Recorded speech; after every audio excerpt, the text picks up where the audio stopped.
si alguien tiene dudas de que hoy es domingo de resurrección, puede confirmarlo porque tenemos aquí varias personas que llevan 3 días en Misión Posible, cantando, dándolo todo, y han venido hoy. Y tenemos también gente que ha estado ahí 3, 4 días montando, desmontando, haciendo un montón de cosas, ayudando mucho a la organización, y aquí están. Así que a todos los que habéis hecho ese trabajo, a todos los que os habéis esforzado por venir, muchas gracias. Y como digo, confirmación que es domingo de resurrección. Vamos a ir a Juan capítulo 20, Juan capítulo 20, los versículos del 19 en adelante. Os voy a leer. No sé si funciona o no, ¿me oís bien? Si no, voy a hablar bien fuerte. Juan 20, 19. Entonces, al atardecer de aquel día, el primero de la semana, y estando cerradas las puertas del lugar donde los discípulos se encontraban por miedo a los judíos, Jesús vino y se puso en medio de ellos y les dijo: paz a vosotros. Y diciendo esto, les mostró las manos y el costado. Entonces los discípulos se regocijaron al ver al Señor. Jesús entonces les dijo otra vez: paz a vosotros. Como el Padre me ha enviado, así también yo os envío. Hace un par de años, cuando empezó la pandemia, no sé si os acordáis, que se puso de moda un eslogan, una frase que todo el mundo decía, que estaba pintada con arcoíris, historias. ¿Os acordáis cuál era? Todo saldrá bien. Todo saldrá bien. Lo ponían eso en los balcones, lo pintaban en Twitter, en todos lados. Todo saldrá bien. Y aunque la gente estaba sufriendo y aunque había muchos problemas y mucha incertidumbre, la gente decía: todo saldrá bien. Entonces yo cuando lo leía me preguntaba: ¿en qué se basan para saber que todo saldrá bien? ¿No? ¿Qué seguridad tienen de que todo saldrá bien? Porque lo cierto es que no todo el mundo ha salido bien, ¿verdad? Han habido problemas. Entonces, ¿en qué se basaban para decir que todo saldría bien? Ya te pregunto a ti, ¿cómo puedes tú saber que en la vida todo te va a salir bien? Cuando hay miedos, cuando hay pruebas, cuando hay problemas, ¿a qué te puedes aferrar tú para saber que todo saldrá bien? Hoy celebramos el evento más importante de la historia, más importante que el descubrimiento de América, más importante que la Copa de Europa de Wembley, o sea, el más importante de toda la historia, y es que Jesús resucitó, ¿verdad? Este hecho, este evento ha transformado países, han transformado fronteras, imperios, ha influido en la ciencia, en el arte, en la medicina, ha cambiado la sociedad por completo y todavía seguimos viendo los efectos de ese evento. Y como digo, la resurrección de Jesús ha transformado todo el mundo. Pero antes de lograr eso, Jesús primero tenía que transformar a sus discípulos. Jesús transforma el miedo de sus discípulos en alegría como parte de ese entrenamiento y esa capacitación para que luego fueran a cumplir una misión enorme, una misión de transformar el mundo. Y en estos versículos vamos a ver cómo se produce, es un resumen de todo este proceso de capacitación. Empezamos por el estado inicial de los discípulos, que estaban presos del miedo. Fijaos el versículo 19.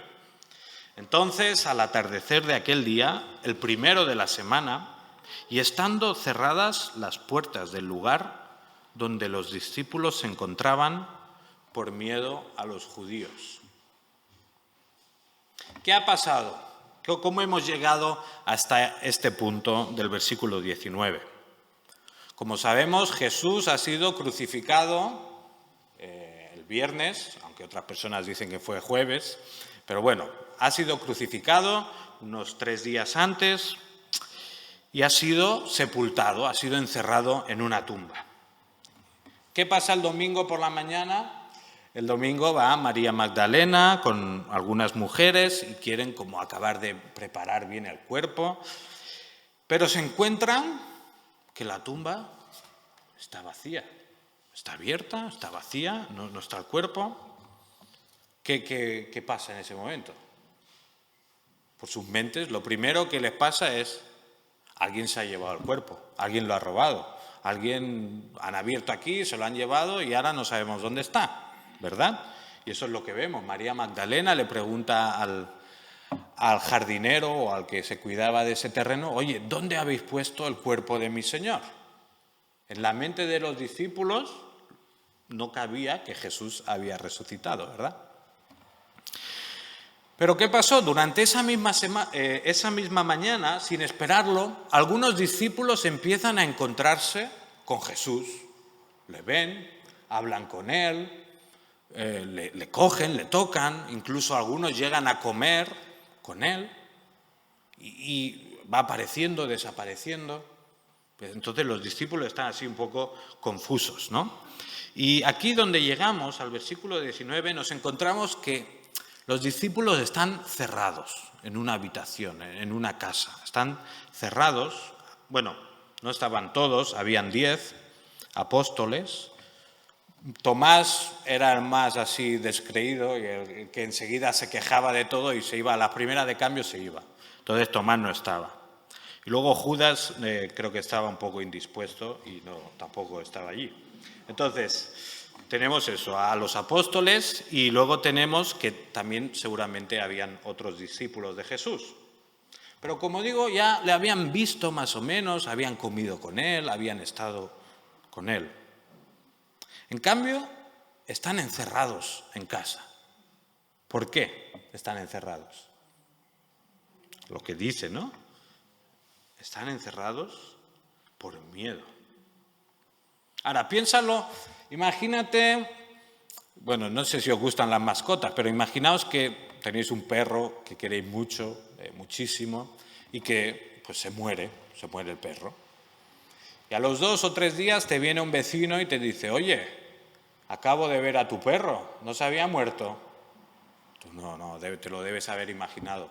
Dice: no, lleva el mismo collar, ladraba igual que él, me ha venido, me ha lamido la mano.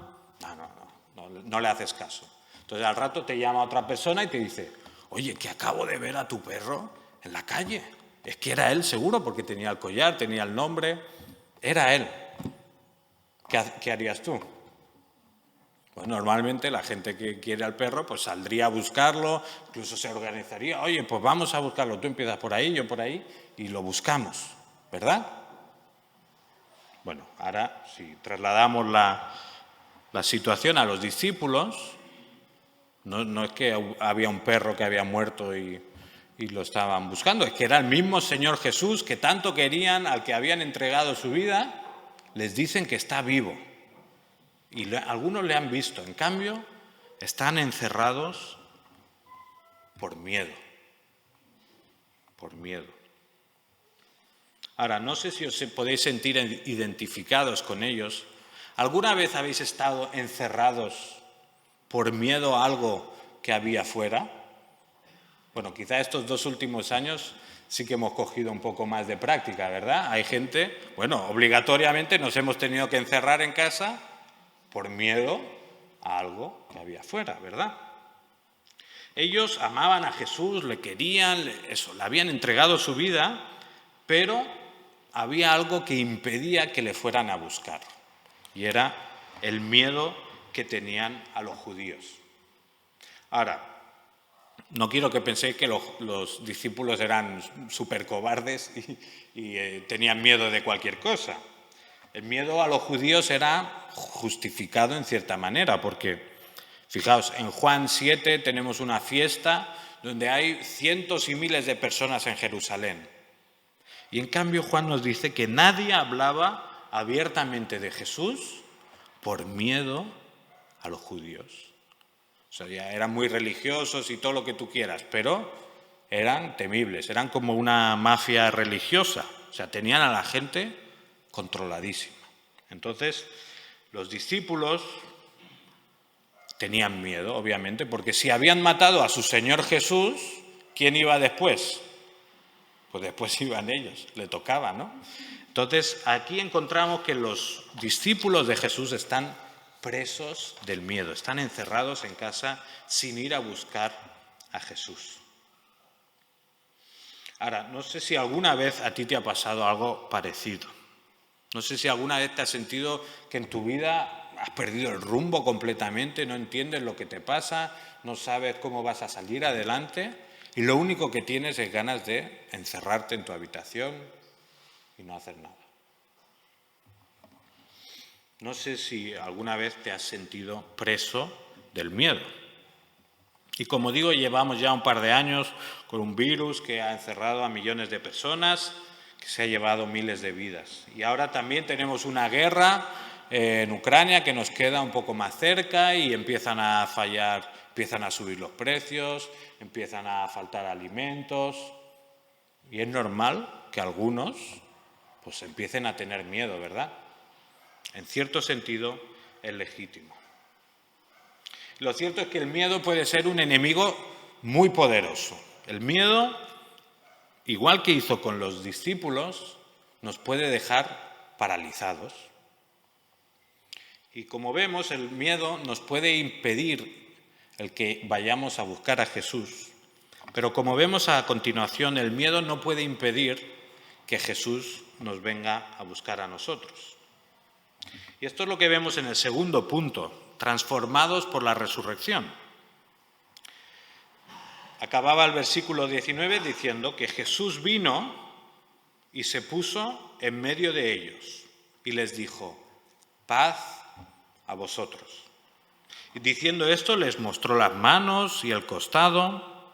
Entonces los discípulos se regocijaron al ver al Señor. Jesús no se queda sentado de brazos cruzados esperando que sus discípulos se vuelvan valientes, sino que Jesús viene donde están y los transforma en valientes. Vemos que Jesús viene y se pone en medio de ellos. Ahora, las puertas estaban cerradas, no es que se coló por la chimenea, no. Jesús, en su cuerpo resucitado y glorificado, pues tenía ciertas capacidades y una de ellas pues sería, meterse en sitios que estaban cerrados. Igual pensamos en la tumba. Pensad que la tumba, la roca de la tumba no la quitaron para que Jesús pudiera salir, ¿verdad? Porque él podía atravesar tranquilamente paredes. La roca de la tumba la quitaron para que nosotros viéramos que la tumba estaba vacía. Entonces Jesús entró en esa habitación, no sabemos cómo, pero entró, no tenía problemas. Pero llega y se pone en medio de ellos, para que le vean, que se den cuenta que Jesús está allí. Y fijar lo que les dice, lo primero que les dice, paz a vosotros, paz a vosotros. ¿Por qué creéis que les dice eso? Paz a vosotros. Bueno, paz a vosotros era un típico saludo judío, era como si nosotros decimos buenos días o que te vaya bien o algo así, ¿verdad? O sea, era una forma normal de saludarse. Pero yo creo que había más de un motivo para que Jesús les dijera paz a vosotros. ¿Os acordáis de la última vez en la que Jesús estuvo junto a todos sus discípulos antes de esta? ¿Alguien se acuerda de la última vez? La última vez que todos los discípulos estaban con Jesús. En el huerto. Exacto, en el huerto. ¿Y qué pasó en el huerto? Vinieron a buscar a Jesús y ¿qué hicieron los discípulos? Salir corriendo como ratas, ¿verdad? Asustados. A la que vieron que se complicaba la cosa, bueno, primero Pedro le cortó la oreja a alguien, pero luego se fueron corriendo, ¿verdad? Traicionaron a Jesús. Los discípulos traicionaron a Jesús. Entonces ahora Jesús se vuelve a encontrar con sus discípulos. Y fijaos lo que no hace. Jesús no llega Dice, hombre, hola, Simón Pedro, soy Jesús de Nazaret, que me han dicho que ya no me conoces. O, ¿dónde ibais tan rápido cuando me venían a arrestar? Jesús podría haber venido con ese tono, ¿verdad? Pero en cambio Jesús les dice, paz a vosotros. No viene con reproches, no viene con acusaciones o rencores. Jesús viene con amor y les dice, paz a vosotros. Y qué bueno es que Jesús venga a los que le hemos traicionado diciendo, paz a vosotros, ¿verdad? Porque no nos equivoquemos, aquí los únicos traidores no eran los discípulos. Todos los que estamos sentados y los que estamos de pie y los que están arriba, ¿somos traidores de Jesús? Quizá ya no lo somos, pero en algún momento de nuestra vida lo hemos sido, ¿verdad? Y qué bueno saber que Jesús no nos viene con reproches, Jesús no nos viene a echar la bronca, sino que Jesús viene a decirnos paz a vosotros, ¿verdad?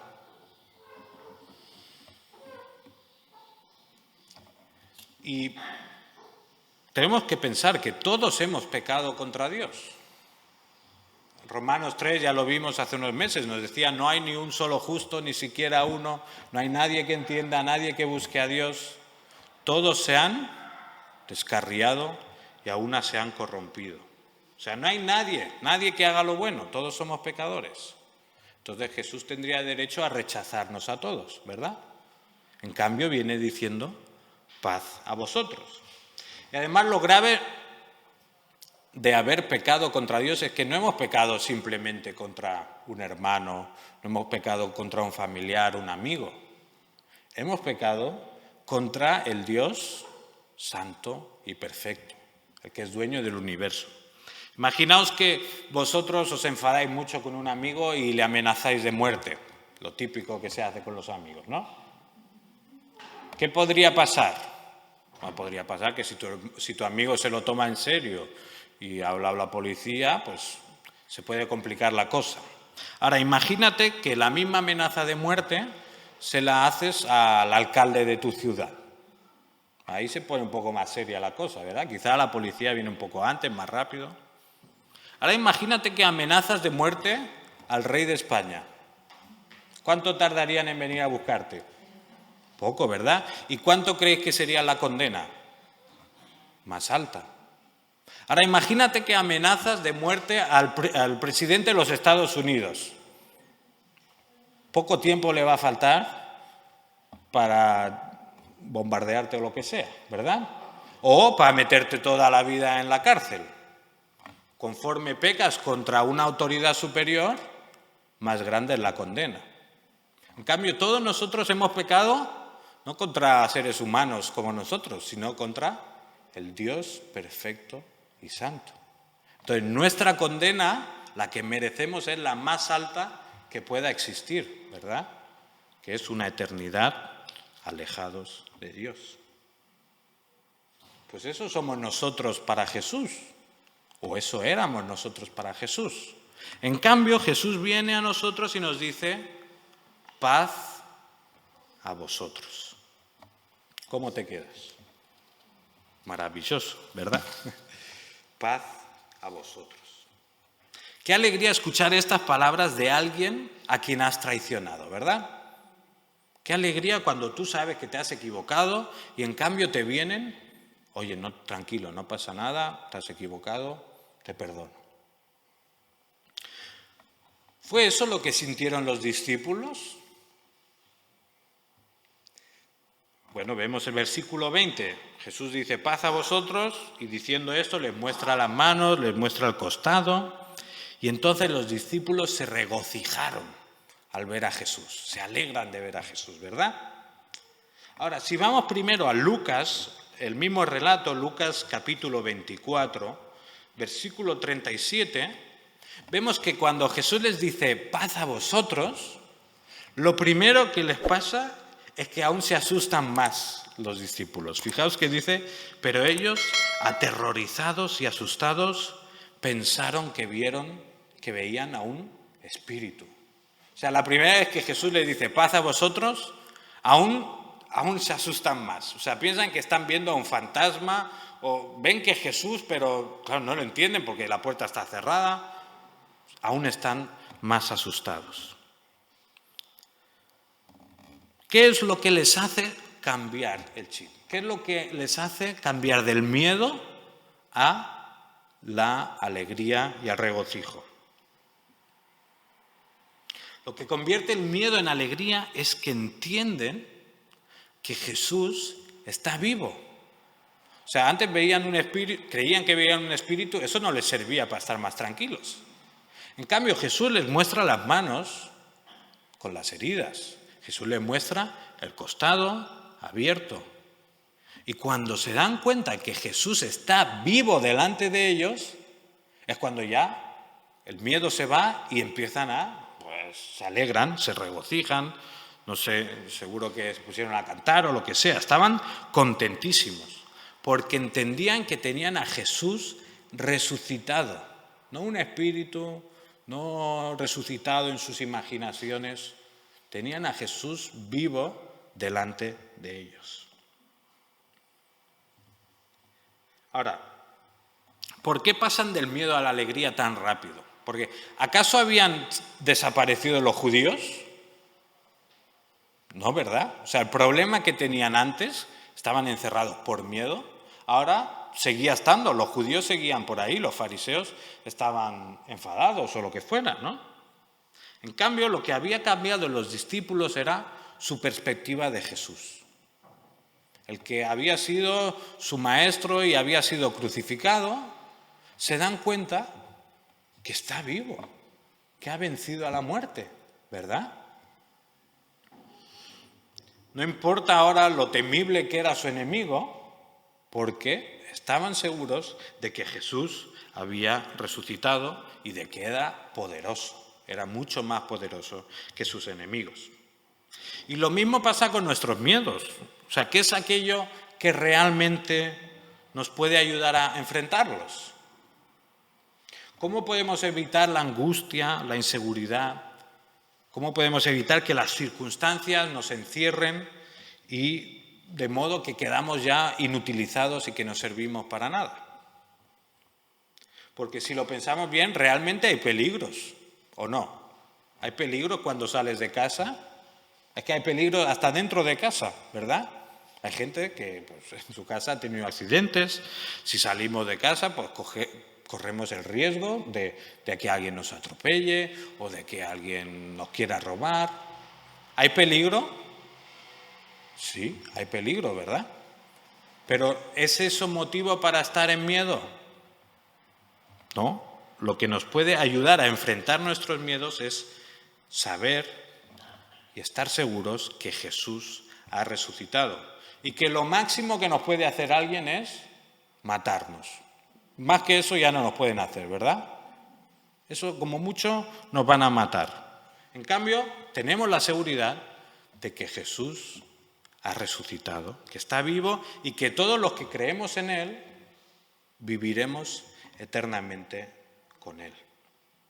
Dijo Jesús: yo soy la resurrección y la vida. El que cree en mí, aunque muera, vivirá. Y todo el que vive y cree en mí, no morirá jamás. La resurrección de Jesús es la garantía, es como el ticket, ¿verdad? Que tú puedes presentar y decir: soy resucitado. Cuando muera, resucitaré. Cuando llegue el día del juicio final, yo resucitaré y estaré con Jesús para siempre. La muerte no es el final de nuestras vidas.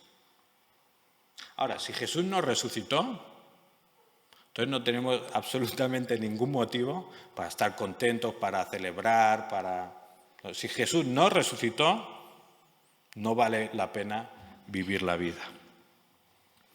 Ahora, Jesús no había venido solo a animarles a que estuvieran contentos y alegres, sino que Jesús tenía un plan, ¿verdad? Y es lo que vemos en el siguiente punto: enviados por Jesús. Versículo 21. Jesús entonces les dijo otra vez: paz a vosotros. Como el Padre me ha enviado, así también yo os envío. En esa misma conversación, Jesús ya les dice algo que ya antes les había dejado caer en otras ocasiones. Como el Padre me ha enviado, así yo también os envío. Él ha estado entrenándole durante 3 años, no porque estuviera aburrido ni nada, sino porque tenía un plan con ellos. Y es curioso que les vuelva a decir paz a vosotros, ¿verdad? Porque antes ya se lo ha dicho, se han quedado calmados, de hecho ahora están alegres, y en cambio les dice otra vez paz a vosotros. Ahora, no sé exactamente por qué les vuelve a decir, aunque sospecho que quizá cuando ya se dieron cuenta que Jesús estaba vivo, ya como que se animaron demasiado, ¿no? Bien, bien, bien, Jesús está vivo, bien, bien, bien. Y no se daban cuenta lo que tenían todavía que vivir por delante. Le dijo, paz a vosotros, tranquilos. Como el Padre me ha enviado, yo también os envío. Como digo, quizá ya pensaban que estaba todo hecho, ¿no? Jesús ha resucitado, pues ya Él nos va a establecer como reyes, vamos a gobernar en Israel, vamos a gobernar el mundo y ya está. Y no se daban cuenta que lo difícil estaba por venir. Como el Padre me ha enviado, así también yo os envío. El mensaje así puede parecer como retador, ¿no? Y motivador. Ah, sí, el Padre me envía como... no, yo os envío como el Padre me envía. Y ellos podían pensar, ah, qué bien, Jesús nos envía. Pero si se fijaban en quién les estaba diciendo, si se fijaban en unas manos con heridas, si pensaban un poco en que Jesús había sido humillado, que lo habían colgado en una cruz, que lo habían escupido, que lo habían torturado, le está diciendo, como el Padre me ha enviado, yo os envío. Yo no sé si se dieron cuenta en ese momento de que les estaba diciendo, igual que he vivido yo, igual que he sufrido yo, vosotros también vais a tener que sufrir. Por eso yo creo que les dice, paz a vosotros, tranquilos. Ahora viene lo complicado, ¿no? Y Jesús ya antes de esto les había avisado muchas veces, ¿verdad? Porque les dijo,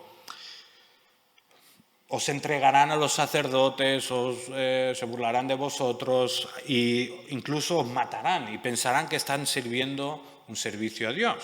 También les dijo, os envío a corderos como en medio de lobos, en el mundo tendréis aflicción. O sea, Jesús ya les había avisado de que no iba a ser fácil.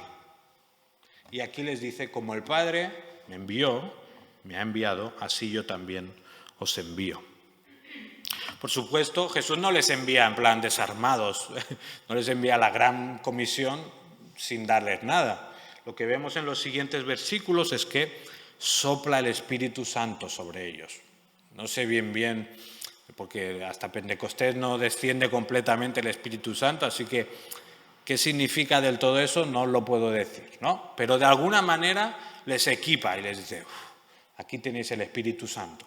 Y además, versículo 23 les da un mensaje, ¿no? Como que id y a los que les retengáis los pecados les quedarán retenidos, a quien les perdonéis los pecados les quedarán perdonados. O sea, Jesús les equipa y les da el Espíritu Santo y les da también un mensaje, que es el mensaje del perdón de Dios.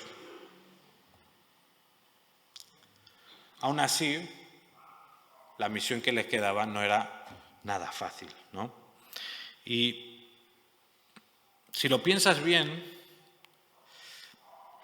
esto mismo te tienes que plantear tú y cada uno de nosotros. La misión a la que Dios nos envía no es fácil. Yo la semana pasada os hacía una pregunta, os decía, ¿cuál es la pregunta más importante a la que tenemos que responder todos? ¿Quién es este? ¿No? ¿Quién es Jesús? Ahora, la respuesta a esa pregunta no la podemos separar a la de ¿estás dispuesto a ir a la misión? O sea, no son dos preguntas separadas. No podemos decir por un lado, ah, sí, Jesús es mi Señor, mi Salvador, voy a vivir para Él, y luego que Él te diga, yo te envío. Y tú dices, no, eso mejor que no. No son dos preguntas separadas, son la misma pregunta. Si tú afirmas que Jesús es el Señor, que Jesús es el Hijo de Dios, que Él es el Rey soberano, entonces tu respuesta, si estás dispuesto a ir a la misión, tiene que ser, y solo puede ser, sí, Señor. Ayer fui de infiltrado a Misión Posible y estuve en la última plenaria y les estaban retando claramente a salir y predicar el Evangelio por todas partes. Entonces ahora os voy a hacer un examen sorpresa a los jóvenes. No, es broma. No os voy a hacer un examen sorpresa, pero quizá algún día nos podéis explicar qué es lo que os han enseñado, ¿no? Pero como digo, ayer les retaron a salir y predicar por todas partes. Seguir a Jesús significa salir y predicar su mensaje por todas partes. Ahora, no son solo los jóvenes que tienen que hacerlo, ¿verdad? Somos todos. No importa que seas el más pequeño, no importa ya que ni siquiera puedas caminar.